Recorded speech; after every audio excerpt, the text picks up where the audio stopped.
Hello student, आज हम कला शिक्षा की क्लास में प्रदर्शनकारी कलाओं के बारे में अध्ययन करेंगे। सबसे पहले इसका अर्थ समझ लेते हैं। यानी प्रदर्शनकारी कलाएं वे कलाएं होती हैं जिनमें कलाकार अपने शरीर, मुखमंडल, हाव भाव आदि का प्रयोग करते हैं, जिन्हें गायन, वादन और नृत्य द्वारा प्रस्तुत किया जाता है। यानी प्रदर्शनकारी कलाएं वे कलाएं होती है जिनमें कलाकार अपने ही शरीर, मुखमंडल, हाव भाव आदि का प्रयोग करता है और जिन्हें गायन है, वादन है और नृत्य द्वारा प्रस्तुत करता है। और संगीत है, लोक नाट्य है, नाटक है, प्रदर्शन कार्य कलाओं के अभिन्न अंग माने जाते हैं, क्योंकि इसमें कलाकार स्वयं अपने हाव भाव द्वारा इनको प्रस्तुत करता है। अब है इसके प्रदर्शनकारी कलाओं के क्या उद्देश्य है। सबसे पहले है गायन, वादन, नृत्य के सभी पक्षों को समझना। यानी ये जो संगीत के जो तीनों रूप है, जैसे गायन है, वादन है, नृत्य है, इन तीनों पक्षों को समझने का कार्य करवाता है।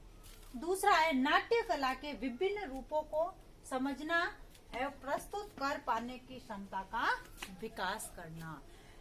यानी दूसरा जो उद्देश्य है इसका, नाटक कला के जो विभिन्न रूप है उन रूपों को समझना, उसके बाद प्रस्तुत करना और प्रस्तुत कर पाने के बाद उनमें उस क्षमता का विकास करना। तीसरा है बालक आंतरिक क्षमताओं को उपयुक्त विधाओं द्वारा प्रस्तुत कर उनमें वृद्धि करता है। यानी बालक जो है इन प्रदर्शनकारी कलाओं के माध्यम से अपनी आंतरिक क्षमताओं को उपयुक्त विधाओं द्वारा प्रस्तुत करता और फिर उनमें वृद्धि करता है। अब प्रदर्शनकारी कलाओं में सबसे पहला आता है संगीत परिचय। संगीत का परिचय। संगीत शब्द के अंतर्गत गायन है, वादन है, नृत्य है, इन तीनों कलाओं का समावेश होता है। यानी संगीत में गायन होता है, वादन होता है और नृत्य होता है। ये तीन कलाएं संगीत में होती है।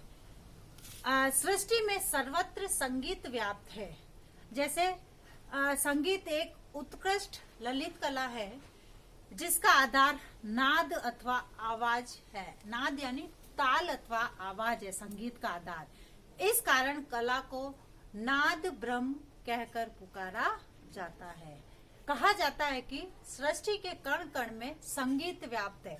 जैसे झरना गिरता है तो उसके आवाज में संगीत माना जाता है, हवा चलती है तो उसकी आवाज में संगीत माना जाता है। तो इसलिए कहा है कि संगीत जो है वह मानव की अभिव्यक्ति का साधन है। इसलिए माना जाता है कि सृष्टि के प्रत्येक कण में, प्रत्येक आवाज में संगीत व्याप्त है। जैसे घर में एक बर्तन भी गिरता है तो वह भी, उसकी जो कर्कश आवाज होती है वह भी संगीत को दर्शाता है। अब है इसकी परिभाषा टॉलस्टॉय के अनुसार। टॉलस्टॉय के अनुसार संगीत भावनाओं की आशुलिपि है।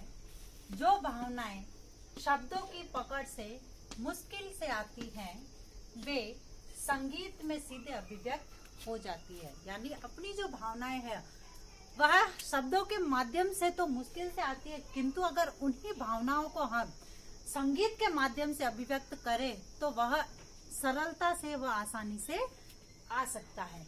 इसी प्रकार महात्मा गांधी के अनुसार, महात्मा गांधी ने कहा है कि मधुर संगीत आत्मा के ताप को शांत करता है। संगीत शब्द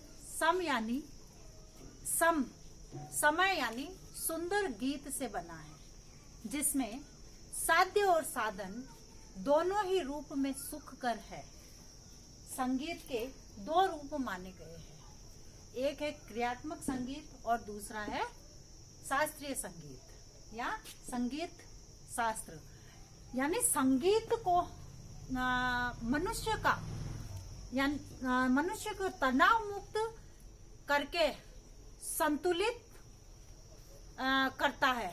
यानी संगीत वह माध्यम है जो मनुष्य को तनाव से मुक्ति दिलाकर संतुलित करता है तथा संगीत को संतुलित व्यवहार की ओर प्रेरित करता है। संगीत व आत्मा का घनिष्ठ संबंध माना गया है, यानी संगीत व आत्मा का एक घनिष्ठ संबंध माना गया है, क्योंकि संगीत सुनने से मन व आत्मा को शांति प्रदान होती है, शांति मिलती है, क्योंकि संगीत में वह शक्ति है कि व्यक्ति या मानव तनाव मुक्त हो जाता है। इसलिए संगीत के दो रूप माने, एक तो क्रियात्मक संगीत और दूसरा है संगीत शास्त्र। अब एक क्रियात्मक संगीत के अंतर्गत, यानी इस संगीत के अंतर्गत गायन है, वादन है, नृत्य की क्रियाएं आती है। इस प्रकार के संगीत को हम कानों द्वारा सुनकर या आंखों द्वारा देखकर आनंद की अनुभूति करते हैं। संगीत इस रूप में जैसे राग, गीत, आलाप, तान आदि की साधना होती है। संगीत का यह रूप अति महत्वपूर्ण समझा जाता है, यानी क्रियात्मक में संगीत में जैसे क्रियात्मक संगीत में जैसे राग है, आलाप है, गीत है, ये सब आते हैं, और इसमें नृत्य की कलाएं होती है, नृत्य की क्रियाएं होती है।